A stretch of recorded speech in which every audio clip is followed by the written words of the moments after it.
Hello, my name is Alan Hoffman. I'm a professor of mechanical engineering at Worcester Polytechnic Institute in Worcester, Massachusetts.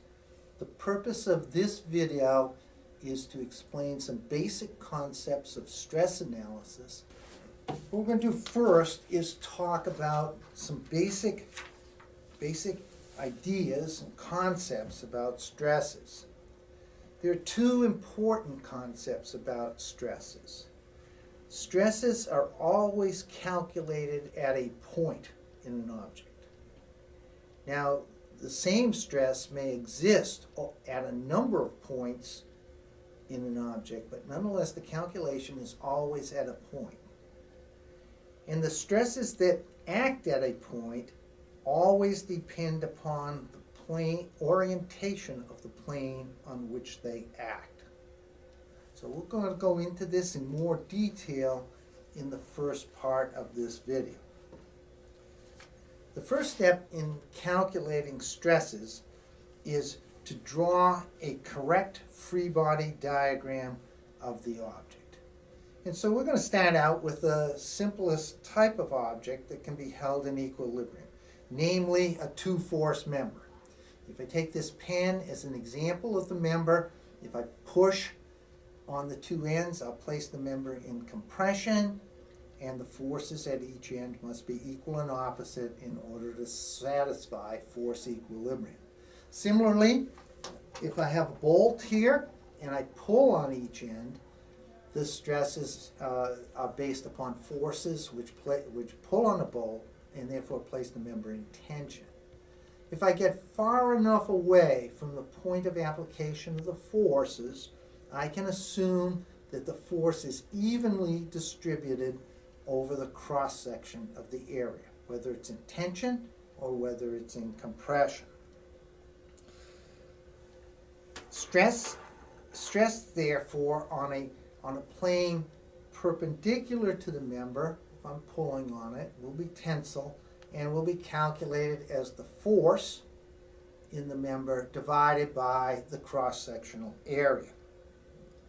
Now, on the other hand, if I change the orientation of the plane, that is, instead of thinking of the bolt being cut along a plane perpendicular to its axis, I cut it along a slant plane, then nonetheless, I still have to equilibrate those two forces. So the net force on that slant plane is the same as on really any plane that I cut through the bolt.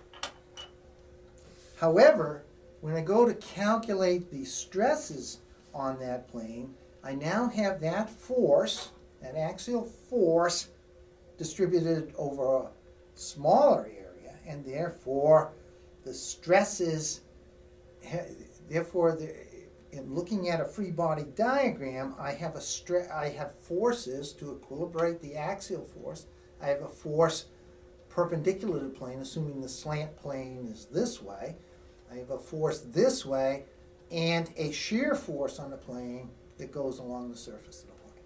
So therefore, even though I have the same force acting on the object in the axial sense, I now have two components of stress. One is perpendicular to the plane, which we call normal stresses, and that's the force perpendicular to the plane divided by the area of cross-sectional area of the plane, not of the object.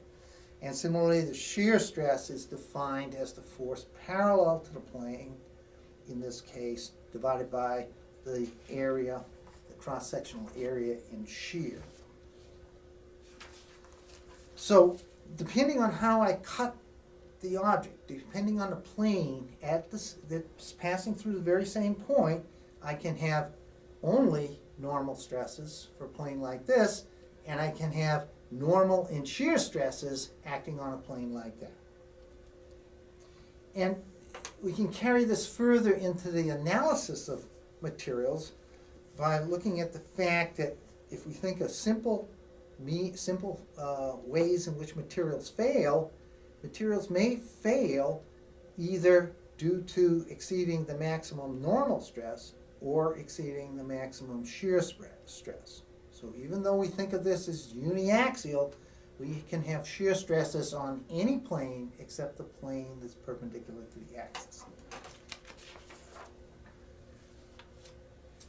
So that really takes care of uniaxial loading. The next type of loading I'd like to briefly describe is one in which we have bending. So this would be the case of a beam rigidly affixed to a wall, and I put a load on it in the vertical direction. Now, it's apparent from equilibrium in the vertical direction that over here by my hand, I must also have an equal and opposite force in the vertical direction, in this case pointing up. However, if we look at putting the load here, I have the equal and opposite force going up, but I also have to exert a moment using my hand to equilibrate the moment, which in this case is clockwise, caused by loading here. We can decompose this into, using free body diagrams, into a free body diagram at a general location in which the plane at which the object is cut, it has obviously a shear stress to counteract the downward force, but it also has to, that plane, the stresses on that plane have to exert a net moment, which means therefore that the stresses are not, the normal stresses are not, rather than being constant across the cross section, they vary with the position of the point in the cross section, and on the upper half of the object are tensile stresses, on the lower half are compressive stresses.